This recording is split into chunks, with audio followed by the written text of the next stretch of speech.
Hey there, welcome to the Mental Perk podcast. I'm Karla Hutcherson, licensed professional counselor. And I'm Brandi Mock, entrepreneur, author, and community leader. And we're here to talk about Real people, real issues, and real talk. We are so glad to be back. Mental Perk. Joining us today is Justin Barron, a seasoned security professional with extensive experience in executive protection, private security, and firearms training. As director of the security for Allegiance Project Security, co-owner of Checkmate Group, and a combat veteran, Justin brings unmatched experience to high-stake protection and leadership. We are so excited to have you on our show today. Thank you for coming. Welcome. We're so excited to hear all about what you do. So talk to us about literally what got you into where you're at today. Was it the military? What was it? When did it start for you? Oh, man. Probably back as far as I can remember. I've always had that protector mindset. Okay. So I was literally beating up bullies from 5 years old. Really? Like, I've just always, yeah. So you're always protecting the other kids? Yes. Oh, that's awesome. Yeah. Where are you from? I've noticed you kind of got a little accent. Are you from up north somewhere? No, West Texas. You're from West Texas? Mm-hmm. Wow, Yeah. I'd have never thought Odessa. that. Would you? I don't know. I kind of get a little Montana. I just Definitely got not. laid back. Wyoming. I just get laid back. Chill? Yeah, He's chill. He's Okay. chill. All right. So, Yeah. well, thank you for your service. Yes. Of course. Tell us a little bit about what you did in the military. What was your role? I was infantry. I was with the 82nd Airborne. We got attached to, I did three tours total, 2 with the 82nd, 1 with another unit. Did that, got blown up, had a TBI incident. So.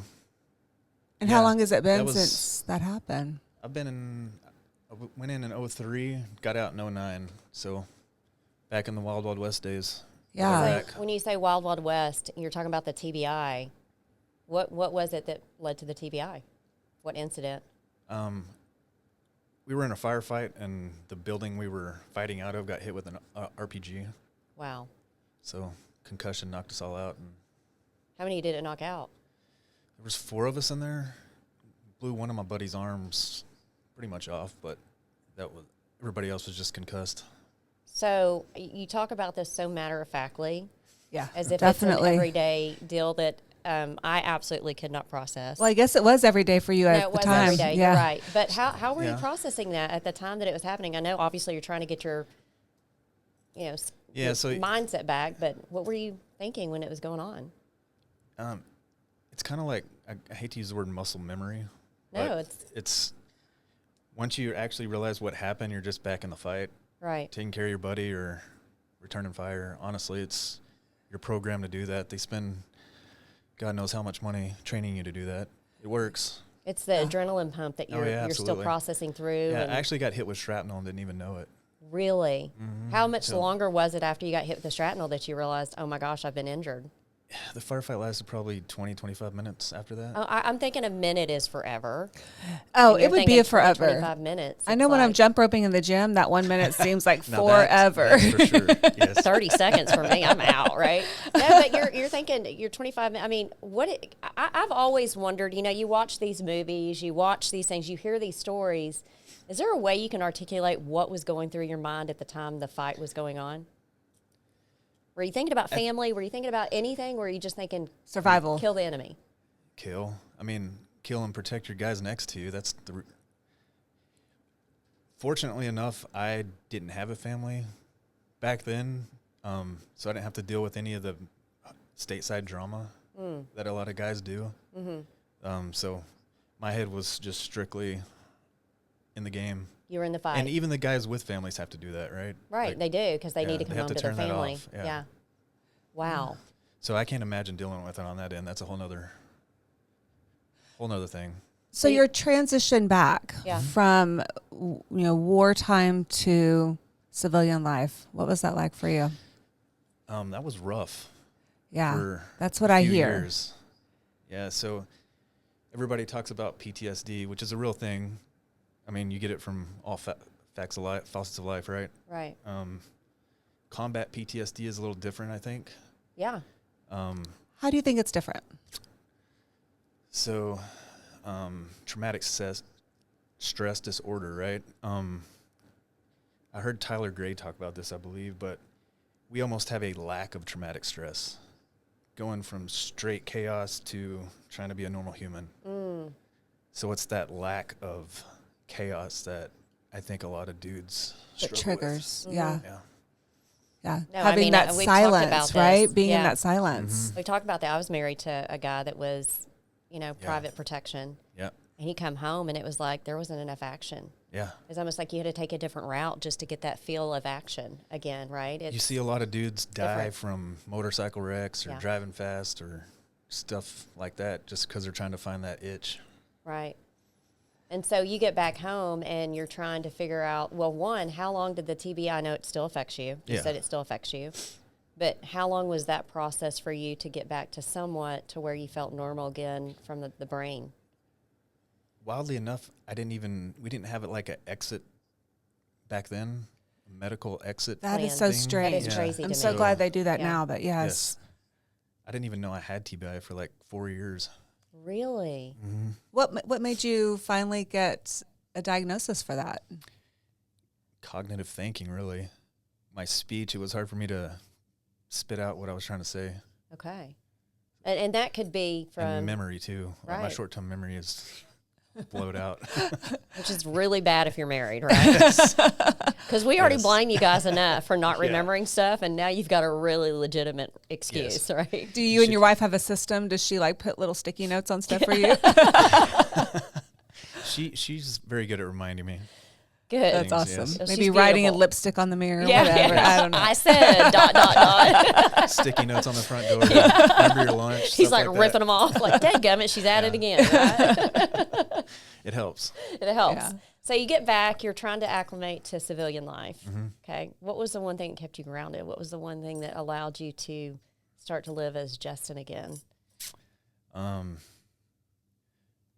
Friends, though they were the wrong friends, but I lost the brotherhood, right? Mm-hmm. So I just go back into this. I go back home, and then there's just nothing there. Wow. So I was jumping at whatever friend group I could find, I guess, just to find that brotherhood again. Because the guys that were on your team, they're all spread out all over the Yeah, United all over States, the probably, place. right? Mhm. And so it was really From hard Cali to and Georgia. then if they've got families, they're going back to the family, the kids, everything. You're single at the time. Yep. And you're just trying to figure out what's Justin's role in life. Yeah, pretty much. Yeah. And you knew, though, when you got out of the military, did you know that you were ready to get the exit out? Were you ready to get out, or did you see yourself having a long-term career I in the thought I military? wanted out. Wished I would have stayed in, and then glad I got out. Okay. Why? Mixed emotions. Yeah. Yeah, it's some of the best days of your life and some of the worst days of your life. Yeah. So it's At the time, it was your sense of belonging. It was your purpose. It was your Yeah, place. absolutely. Yeah. Yeah.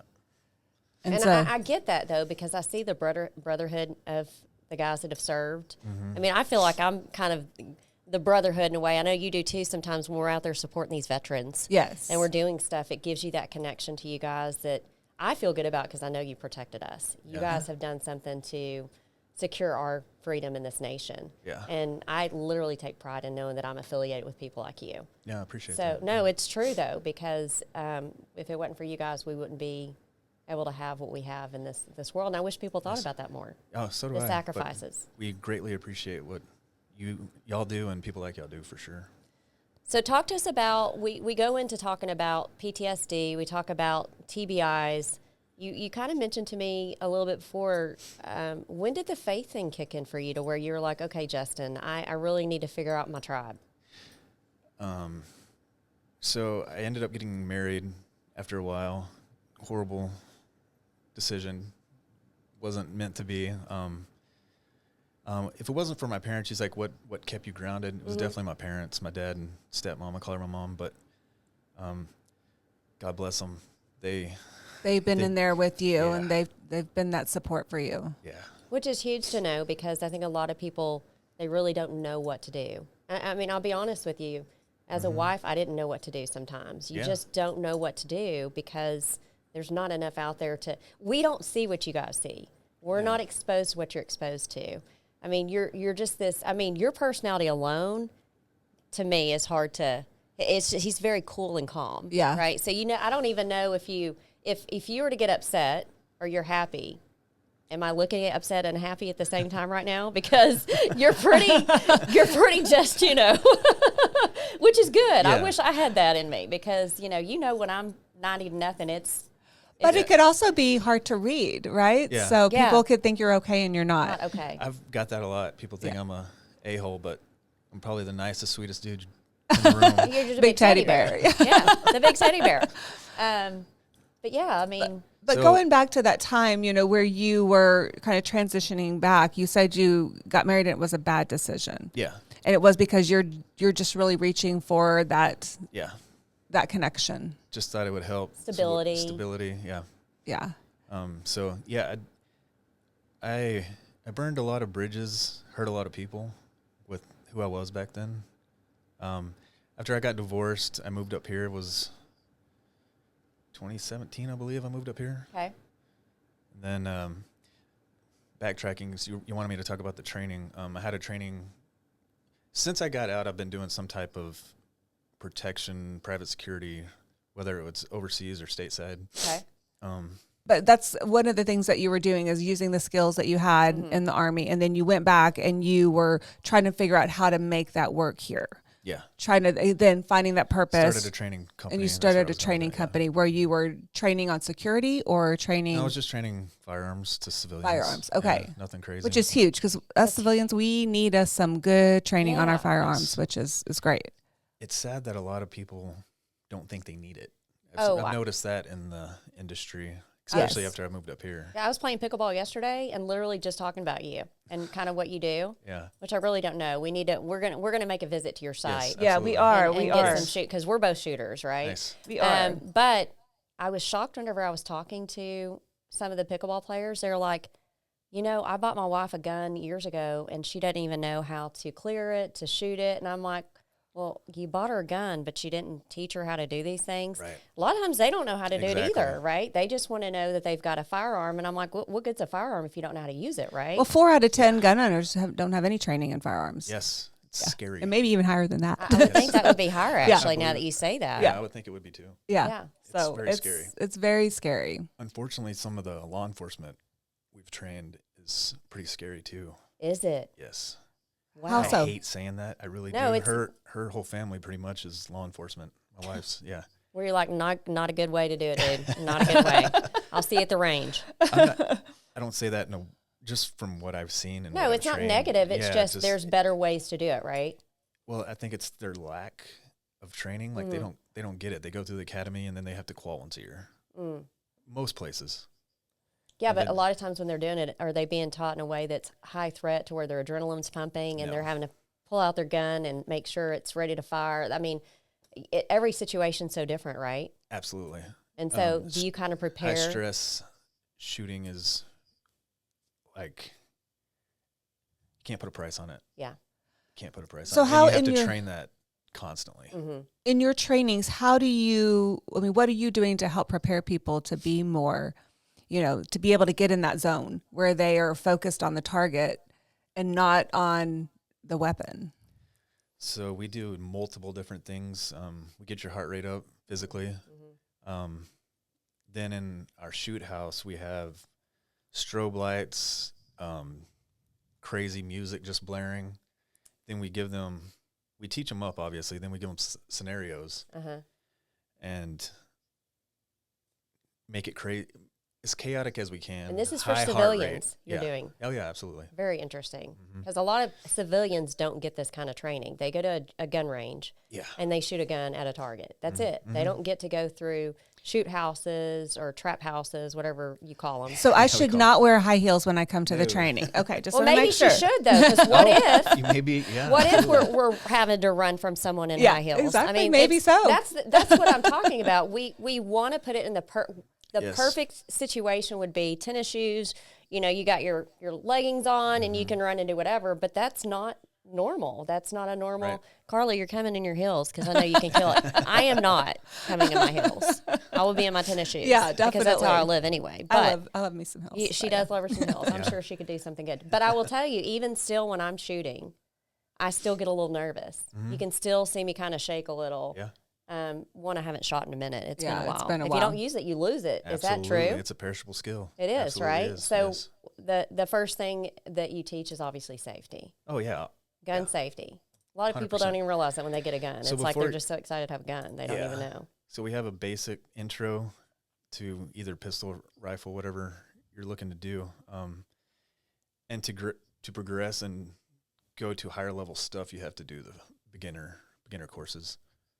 That's so important. My husband is very big into gun safety. He made sure our kids at a very young age took classes before they could go hunting with him, before they could be around guns. So I mean, smart. it's just like, I mean, they were young. They were like 9 years old or 10 years old, awesome. right? So, but I feel like we don't do enough of this. We don't teach people how to be comfortable around guns. And Yes. they look at them as this evil thing, and really they have a lot of value. Yes, It's scary. absolutely. It's In the just right scary hands. knowing that it can kill someone, right? Yeah. It So is can a very knife. scary, but so can a car. So can a car. knife, Yeah. Yes. Yeah, I mean, so You can were, an sure animal. you I were mean, terrified driving the first time you got in a vehicle and drove. Absolutely. oh, yeah. I still do sometimes with the drivers out here. I scare myself, actually. But, She you know, scares me. I do you scare me. You get more tickets than it. How do you get? But I she got gets safe 2 tickets in a week. tickets. 3. 3 in a month. They were I've had different one places. in my They life. were- Okay, 3 in a month. You just 3 hadn't in got a month. caught. It was just I got caught. unlucky. It was unlucky. Unlucky. Hey, Brandi, make sure you tell my husband it was not my fault. All right, I'll do it. I got you. So you talk about this training. What else do you do, though? You do civilian training, which we need to get a class together to where we get a bunch of civilians in absolutely. to do this, because I love the thought of being able to put them through a situation, not just at a gun range, No. but somewhere where their adrenaline's pumping and they don't know what to do. Yeah, so we'll train you up how to do everything properly in the safe.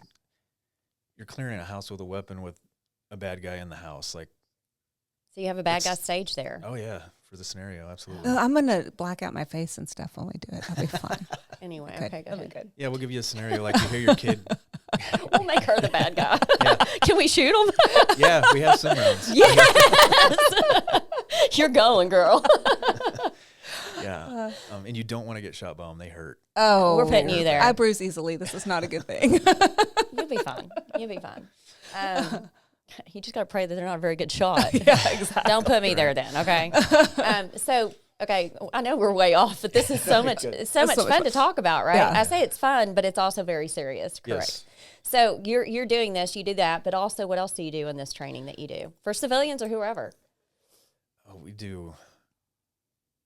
Our training pretty much goes from basic level, never picked up a gun, all the way to tier 1 law enforcement military. Okay. Our roster of instructors is absolutely insane. T-Cole certified. I know Oh, you yeah. guys got all I have that. multiple TCO guys, former Navy SEALs, former DevGru guys, all kinds of soft guys from Marines, Army, and then SWAT dudes. I can go on and on. Okay. Our our instructor dossier is pretty ridiculous. Is it? Yeah. That's good. That's though. awesome. Yes. But You got I the love these experience. guys coming in and finding that connection, I do that too. brotherhood, I do too. doing something that they were trained to do for survival and to protect people, and now they're using it as a way to find purpose. That's Yes. wonderful. To give back. I love that. So was that kind of your moment though, Justin, when you kind of like, okay, I'm in my zone again. I'm with my people Yes. doing what you're doing. Yeah, absolutely. And how long ago was that when you started this? 3 years ago. Okay. So it's Nice. been It's been a from while. the time you've come Yeah. home Yeah. till finding what really is Justin's role and doing what he loves. Yes, absolutely. It's been a minute. It's been a rough road. And I think that's important to say, Getting though, there. because it's not easy coming home. It's not easy adjusting and acclimating to civilian life. That's what I call it, civilian life. You're coming home to what everybody's normal is not your normal anymore. No, It's just not. absolutely And I don't know if I'm correct when I say this, but will it ever be? You know, from what you've been exposed to and seen to coming back here.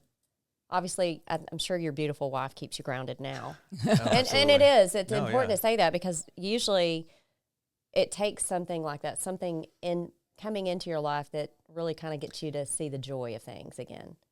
Absolutely. So always, she's my peace, right? She's your calm in the storm. Yeah. Yeah.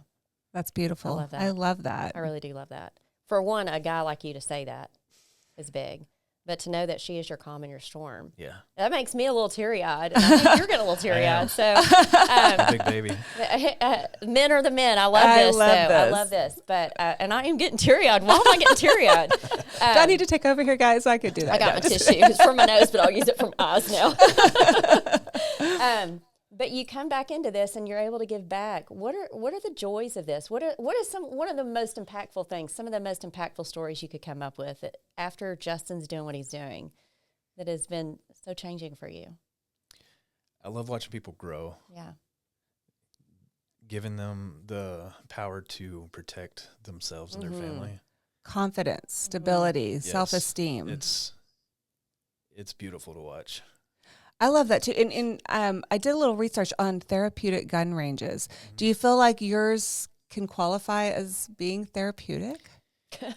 I just see, when you said that, I'm sorry, I had to stop. I see just a bunch of guys, shoot harder, aim better. I'm like, is that therapy? I mean, everything he's describing. It's therapeutic for me.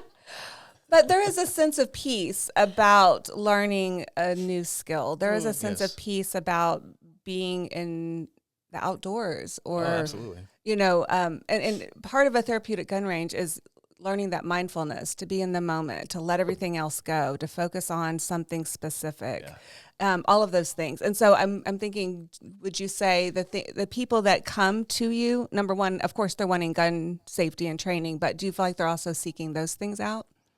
I think some of them are. Yeah. I think some of the people show up and don't really know why they're there. But that's the good thing about having a great instructor cadre. Yeah. They welcome you. They help you be there in the moment. Right. Yeah. It's rewarding. It's very rewarding for the clients. I hope they like y'all said, you were super nervous. Just help you calm down, and then it becomes therapeutic. For sure. Yeah, definitely. Once you get over that initial scary part. Yeah, it's the intimidation of knowing you guys are experts. Yeah. And we're coming in and we're like, we really don't. But when you overcome something scary, there's something that happens to you. When you talk about personal growth, overcoming something scary gives you that personal growth. You feel so much better about yourself, and you feel more stabilized. You feel more in control. Yeah. For a lot of people who are struggling with anxiety or depression, they feel like everything's out of control. This gives them a sense of control. Yeah. I've never looked at it that way, but it makes perfect sense. No, but you never think about, I've never heard of, I'll be honest with you, and my listeners will probably agree, I've never heard of a therapeutic gun range. Well, didn't Chris Kyle, wasn't he running one like for veterans? I mean, I know it didn't turn out well for him, and I think that's the fear of using that venue for something like that it didn't turn out that way. But his purpose was to help minister or mentor to them. For veterans, absolutely, it's therapeutic. Yeah. We try to twice a month, usually sometimes on average twice a month, we have homie range days. So the homie range days. I love that. So all the homies come together. And we just get out on the range for 4 hours and just run drills, push each other, have a good time. I love that. That's awesome. Play grab ass. I could see that being a good but that's thing very for therapeutic. Yeah. That'd be therapy for women too.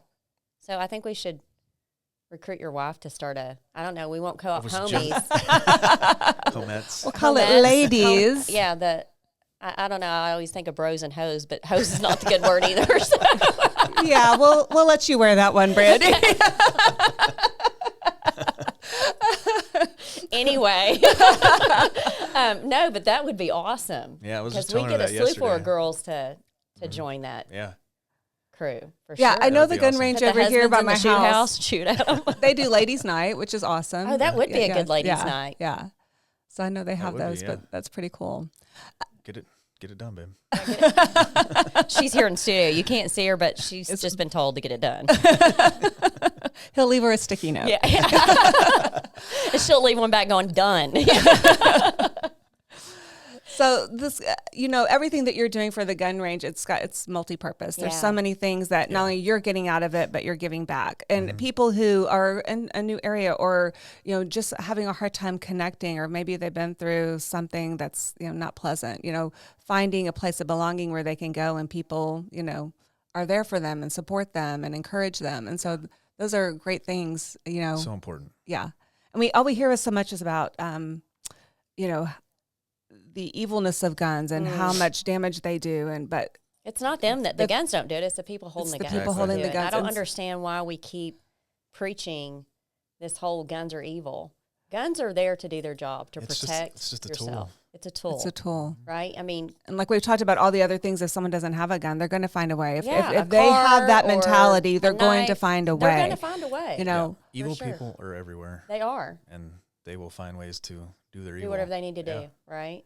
Yeah. So I think this has been a great project for you. Oh, not only, you know, as financially, but also I think emotionally, and just rebuilding some of the things that you lost when you left the service. Yes. So talk about some of the other stuff that Justin does. I know that you're all over the place, because I've got to put this out here because I was so super impressed with having the opportunity to come watch you guys, meet all you boys. I say boys, sorry, men. Boys. The bros. Getting to see you guys connecting with other agencies in trafficking. One, it was so refreshing, and you'll have to look up these guys online, Checkmate, but checkmate.com, correct? Checkmate-group.com, I believe. Okay, well, we'll put it on our site so you can see it. We will make sure it's correct. We'll make sure you can check on it, right? But you aren't just involved in doing range stuff. You guys are kind of all over the place. Talk about a little bit of the other stuff that you guys get to do. Yeah, we do. We assist in trafficking rescue. Tell me about this. I want to know more about this. We just did an episode on child trafficking. So this is so interesting. And what I find is so interesting about this is the gentleman we just had, Tony Godwin, which I'll connect you guys, because Awesome. I think you guys would have a lot of, you know, resources to kind of work off of each other. But he's kind of like behind the scenes. Yeah.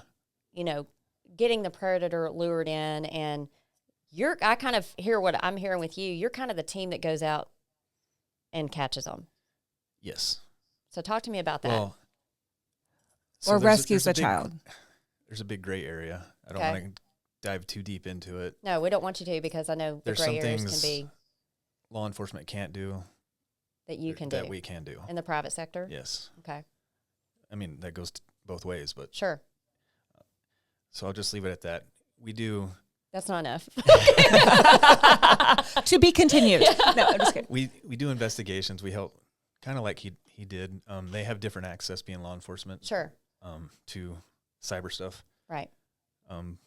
But we have lured them in and so some of the guys that we've lured in are very vocal about death by cop or suicide by cop. So the red tape kind of pushes Ellie away from it, right? Okay. Not pushes away. They just have to find different avenues to get to him. Okay. Because they kill themselves, and they've said they're ready to take a cop out. Yeah. They're going to take cops out, and then families sue, and it's weird. It's a weird. Okay, so you guys are actually keeping the loopholes closed to where they can't prosecute these officers. Yes, some agencies will slip us information, and we'll caught you. We'll find some guys, and they may end up hogtied somewhere until the police can get there. Yes. Okay. Nice. So kind of like a bounty hunter in a way. Pretty much. Yeah. You can look at it that way. That's pretty cool. And then you're like, if they show up, they don't. Sorry. Unfortunately, once we're kind of. Are you kind of tied to having to stay with them until? Yeah, we can't. Dang it. Unfortunately. Yeah. I would love to do other things to them, but. Well, I was just fixing to ask you that question. Are you a father? Yes. Okay. So this has got to hit you pretty close to home when it comes to seeing what you've seen. Yeah. And then, you know, doing what you're doing without, I mean, the world's a better place without them. I hate to say that, I agree but with you. that's honestly how I feel. I would love to know about your self-control. Yeah. Because when you get in a situation, how do you separate from what you want to do and what you're going to do? Home, wife, kids. Yeah. Heard sticking out, don't do anything stupid today. Yeah. Yeah. Yeah, I don't want to be on the other side of the bars either. No. Yeah. So that's a huge motivating factor. Yeah. I would think so. Are you shocked at some of these people that you guys are catching? I mean, are you ever surprised when you see someone because we all have this visual. I do. I've always had this certain visual of someone that is a child predator. Like, Most they're people just do. gruffy, they're just they come in all disgusting, shapes and forms. but they're not. They're your next door neighbor. They're your family member. Business owners, politicians, elected individuals. It goes to the very top. Yeah, it's insane. So how has that changed your perspective on things then? I'm interested in that because, let's say you vote a leader in and they're completely not, and then you guys are the find ones out that those bring things. justice to them. I mean, what's your mindset on that? I can only do what I can do, right? And I try to keep it that simple. I can't, if I start diving too deep into, it's a rabbit hole you don't want to. Yeah. Like, I would spend all my time pissed off, and I have to. One of the great things, having a rough childhood and being in the military, was compartmentalization. It's bad on some aspects, but it's also very helpful. It's a blessing in disguise too, right? Things that bother you. There's a certain amount of compartmentalizing you have to do in order to handle the things that you're compartmentalizing the right way. Yeah. Right? So you have to put it aside for a temporary amount of time to be able to work on the strength to deal with it. Yes. And so I think that there is a point of compartmentalization that is really important for people to be able to not go down that rabbit hole. Absolutely. Like overseas, if we had a team member die, it was a couple minutes, say your goodbyes, then you're back on a bird shooting things. But you come back to it. You come back to mourn the loss of that brother later. Yeah, sometimes way later. Yeah. Should have been done years before, but yeah. Well, that's what I would, in my office, I would say, we can do that, but we got to come back to it at some point. Yeah, because that's the healthy way of finding closure. Yeah, absolutely. So you're doing the trafficking thing. What are some other things that your security company does? Y'all do international, of course. Y'all go overseas. Yes. Do you? Well, this company doesn't. In the past, I have. Right, with other big other organizations. Yes. Yeah.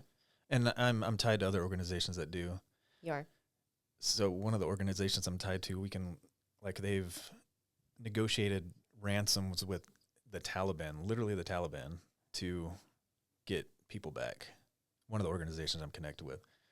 So we can literally touch almost people in almost every country. So, quick question on that. When you're talking about rescuing, are these Americans that you're rescuing, family members? Are they usually of that nationality? They come from the United States over there, and now they're being held against will? What are we looking at? We have dealt with those, obviously, especially with the withdrawal a few years ago. Yeah. Typically, it's not Americans, typically. Okay. So you're going after the perpetrators. How often are you doing rescues of children? It could be one a month, two a month. It could be one every 6 months. Yeah. It's just the other organizations, they kind of just call me in when they need help. I fill a spot for some of them nowadays. A few years ago, I was hitting them pretty regularly. Yeah. So, child trafficking, it doesn't also discriminate. So kids of all, races and socioeconomic levels are getting pulled into this, right? But we also know, even just from our recent border crisis, we've had unaccompanied minors come over, and they're being pulled into this, and there aren't people there to protect them. And so we lose track of them. Are y'all seeing that as well? Staggering number, yes. Yeah. They have, unfortunately, this is so sick and sad to even say, but on the border, you'll see what they call rape trees. Yeah, I've heard about those. Yeah. And they're real. They're real. Yeah. There's so much that I don't know that the general public really understands about what these children have been through. See little girls' panties and just stuff in the trees. It's disgusting. Yeah. Now, they're doing this on homeowners' lands, correct? I mean, I've heard stories of homeowners saying, I have rape trees. Do you know what the laws are for those people protecting their land and protecting the people that are being violated on their land? Because they wouldn't live if it was my land. I would be No. taking care of business. But people are scared. Yeah, they are scared. Yeah. I mean, Texas law, I forgot the code on it, but if you're preserving someone's life. Yeah, you can defend them. Yeah, absolutely, especially on your own land. Yeah. Because there was the elderly gentleman, I guess he was an Arizona farmer, maybe, that he ended up shooting someone who was on his land, and he ended up going to jail. I think he's been released. Well, and I think obviously your administrations, the ones that are in play right now, would be okay with you defending your land and stuff. Whereas too, it was the roles were reversed with the last administration we had, to where it was basically protecting the criminals, I think. Oh, absolutely. As opposed to sanctuary cities and all that mess. And we're going to see obviously a lot of those changes. Oh, he's already started cleaning them up. He has. But then you've got all the rift with people still wanting to protect them. But I don't understand how you can not allow someone to protect what's theirs. And then when you see someone that's being violated, like these children and women. Yeah. I mean, women, children, even, and we say women and children, it's not just women and girls, it's boys too. Absolutely. And I think that we really don't do a good enough job on educating people on that. Yeah, they recently did a study on that. Somebody, in one of the meetings I was in, Beyond Trafficking, I believe, that the ratio from boys to girls is 40-60. Yeah. So there's a lot of little I think boys. I was at that meeting. Was that the meeting where she was doing the very, informative information where your mouth was just like wide open as to. Because people forget that. And they don't know that these young boys need protection just as much as the girls. Yep. So doing what you do, going back to the range and everything, the guys that you have been able to, because I look at you as a mentor. I mean, you're honestly, you went through that period of lull in your life, right?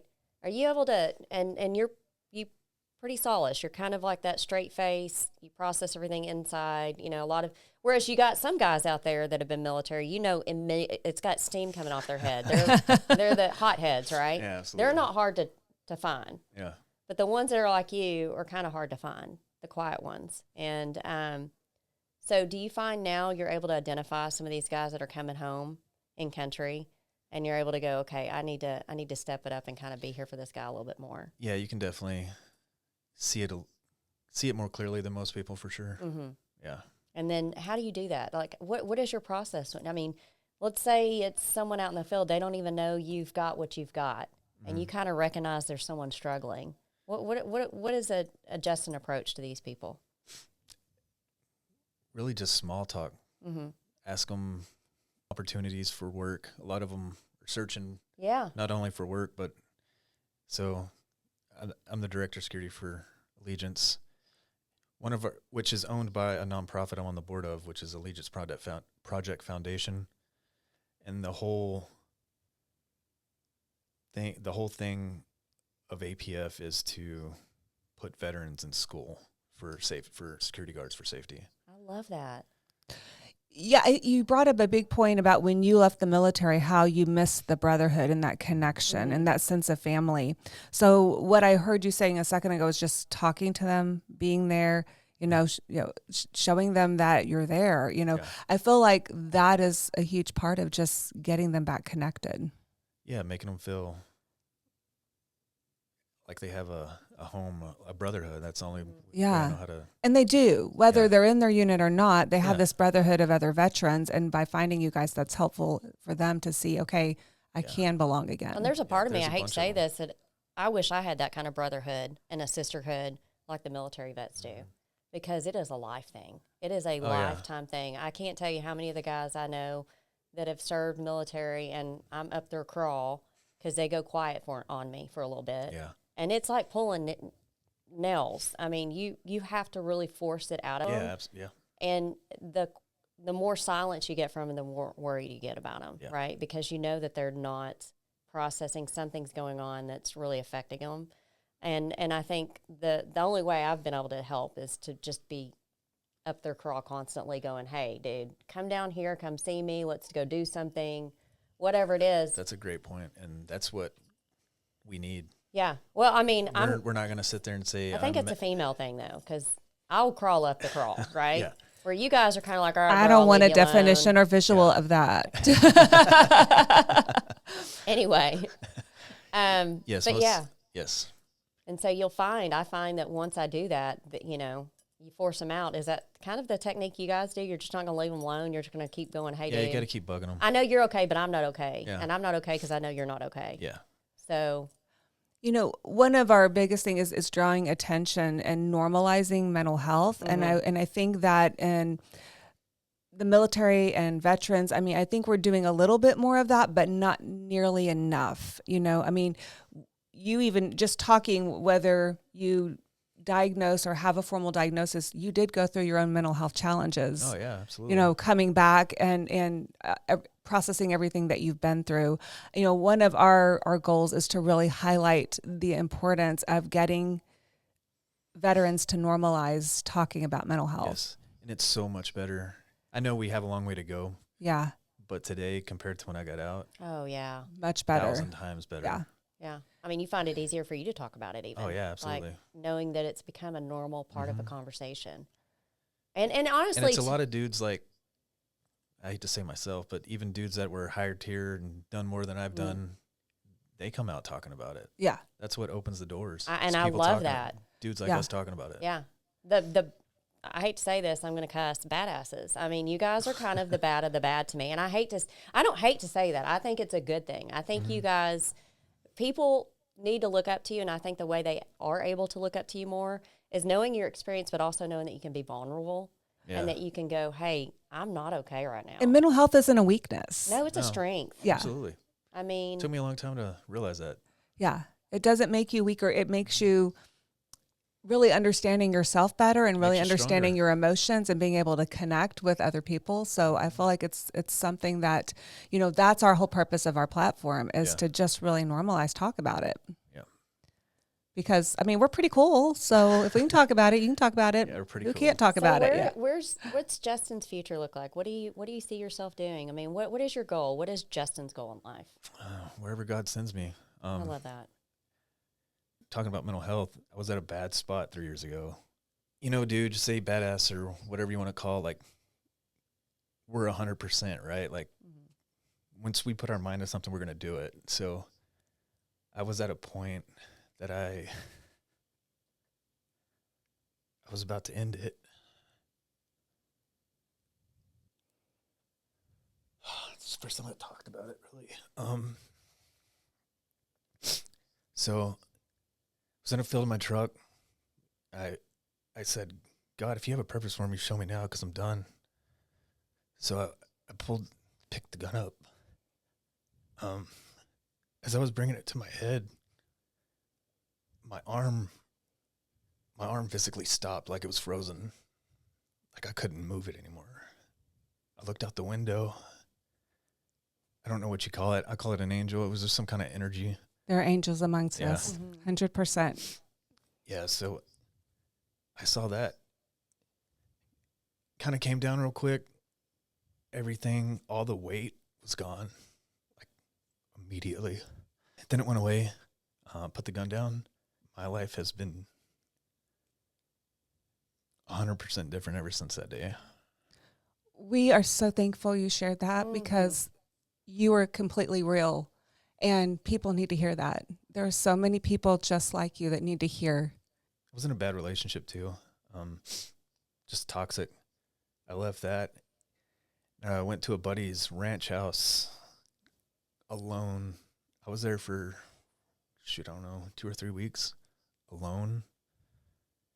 I don't think I stopped crying. I cried so much my tear ducts like busted and I couldn't even cry anymore. Wow. That's a healing cry. Yeah. That's a healing cry. Those are so helpful. Found Jesus, or he found me, really. I mean, obviously in the truck, but he was there in the truck, 100%. But after that, then felt the Holy Spirit, and everything I do now is through him, for him. Wow. What a testament, though. Even if that's wrecking bad dudes, like, we gotta, like, everybody serves a purpose in the kingdom, right? They do. They do. Absolutely. You have your preachers, you have your missionaries, you have your protectors, you have whatever. And then you have all the angels surrounding you that you can't see that are there. Yeah. And you had an angel that night for sure. Oh, absolutely. But the fact that you could have made that decision, and God said, no, it's not your time. Yeah. It's not your time. I'm not done I'm with not you. done with you. I got a lot to do through you, and he is doing it through you day to day.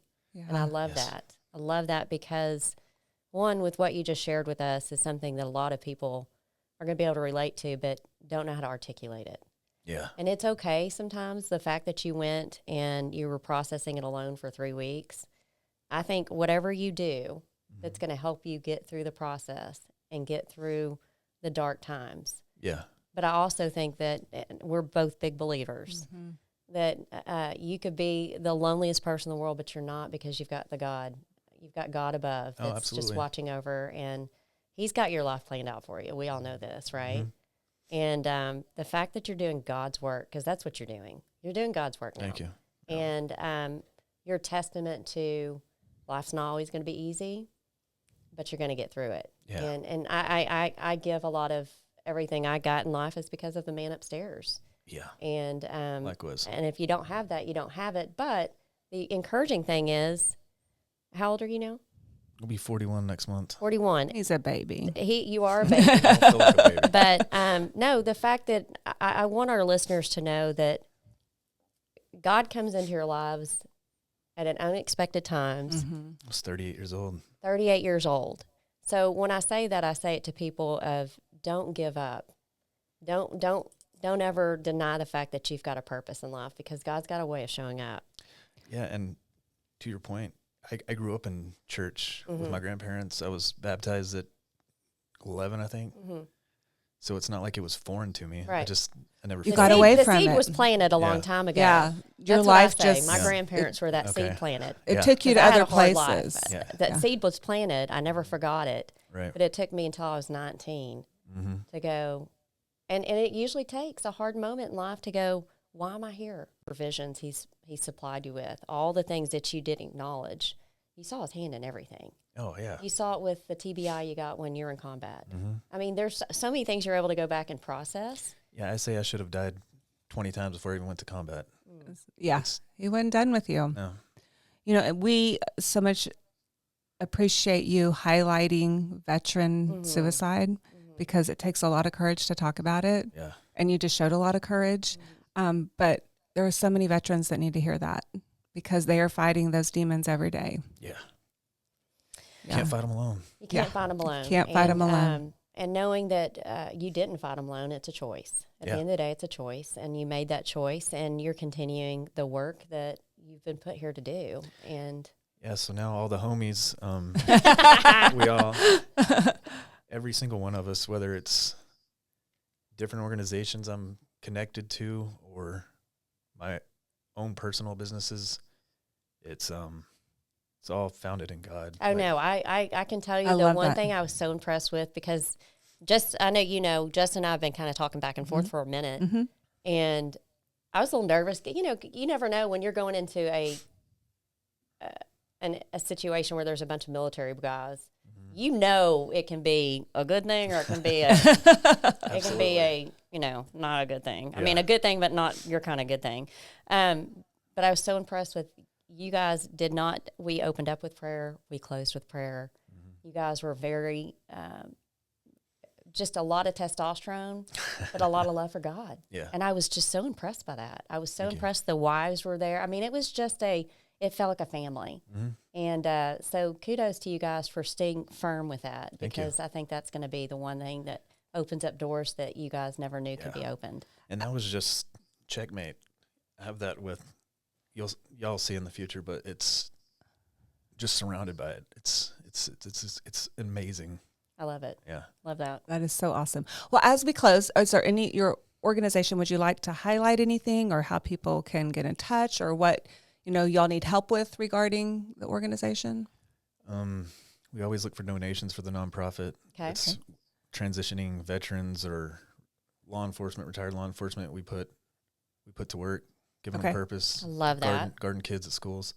So that's Allegiance Project Foundation. Okay. Allegiance Project We'll put Foundation. that information too. In I'll give you the Absolutely. notes. And then Checkmate's the training, and then we're about to start another company, which is called Allegiance Project Defense. Okay. So we're buying like a $5 million facility in, I think it's Flower Mound. Yeah, Flower Mound. It's going to have indoor gun ranges, just a whole slew of different stuff. We're trying to make it the top tier training facility for law enforcement. Nice. Very nice. Like tier 1 military units. Okay. So Great. There'll be CQB, sim houses, vehicle stuff, live fire ranges, obviously, classroom space, FFL. We'll be able to gear out any team with. We have, I don't know if y'all know, Daniel Defense, Cry, Santan Tactical. We have relationships with all the boys. Yeah. All the guys. So that'll also be a members only for some civilians. Oh, so the civilians can join. Yeah, there'll be a spot for them. I mean, do we get on like the discount side since we're on the very beginning of it? You're doing marketing for us. Okay. All right, work us a deal, dude. Work us a deal. We're always looking for a deal. Yeah, so that's very cool. Yes. Very cool. So we'll make sure we put that in the notes too. Okay. That you guys know about that. And then also too, we will be continuing this conversation, obviously. Absolutely. But we're going to be hooking up with your wife after this to figure out what we need to do to get the girls together. She's a lady badass for sure. I've seen videos of her. And I may post some of that if you want to share it with me. I may put it up there on our video so we can see how amazing she is. She's hot and she's hot. Like, you know? Agreed. So, I definitely tricked her into that one, didn't I? Well, thank you so much for Thank being on you, our Justin. show. Thank What you an so honor, much. And we'll continue this definitely for honored. sure. Sounds good. All right. If you or anyone you know is struggling with mental health issues, please reach out to talk to someone you trust. Get connected to a mental health professional who can help you find ways to cope and ultimately feel better. If you are having suicidal or self-harm thoughts or thoughts of hurting another person, please go to the nearest ER, call 911, or contact the National Suicide Hotline at 988. Thank you for tuning in to Mental Perk. We hope our talk today highlighted real people working through real issues based on mental health. Our goal at Mental Perk is to make sure every one of you knows you're worthy. We're in this together.